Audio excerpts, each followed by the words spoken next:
This week we are at Tax Speaker located in metropolitan Louisville, Kentucky, where we have coming up the Kentucky Derby, quite often called the most exciting 2 minutes in sports. I tend to agree with that, but we have a quite unusual event that has occurred, in my opinion, the single greatest athletic performance in the history of recorded events is the year of 1973 when the 3-year-old racehorse Secretariat won the Kentucky Derby in a race record time that still stands 52 years later.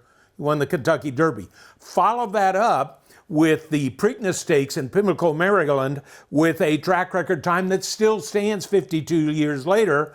And then with this single most incredible athletic performance of all time, the Belmont Stakes on June 9th, 1973. Go ahead and fire us up there, Jason. And let me give you a little bit of information. Secretariat is horse number 2. He's going to go in the first post because the first number 1 horse was scratched. So he's going to be on the inside. He won that race by 31 lengths in a still world record time 52 years later. No one has ever touched this. Can you imagine an athletic performance that is still a world record 52 years later?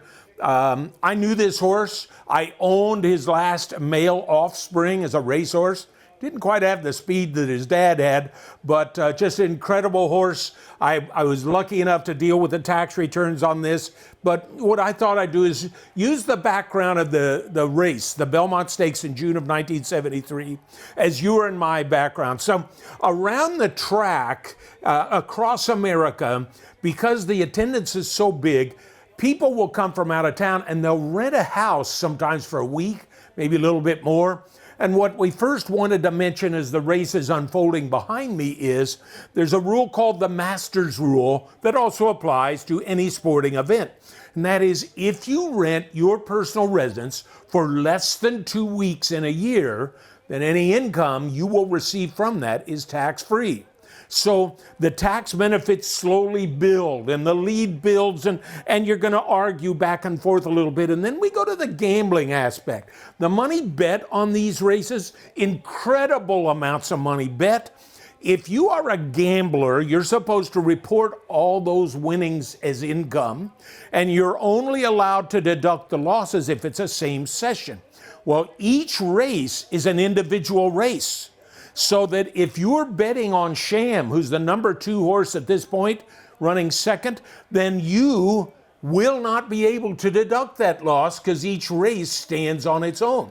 Now, what if in this race you bet on Sham and Secretariat?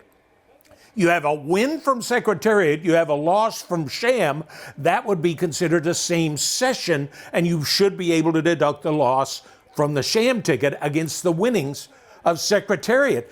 And if you're looking at the tax effect of all of this, if you bet more, you're going to be betting on an incredible machine that enables you to report the income and deduct your backup losses that you had. As you pull ahead of the field, entering the turn, these losses that you can deduct, they aren't going to matter. You know why? You are seeing a world record event, 31 lengths. A length is 1/5 of a second long, and you are leaving all of your non-tax advice friends in the background because they're saying yes, yes, yes, or no, no, no. As Sham goes all the way to the back, the second greatest horse in the world in 1973 and even later, being destroyed by the incredible tax advice that you get of being able to deduct your losses on Sham against the winnings from the greatest athletic performance of all time with Secretariat.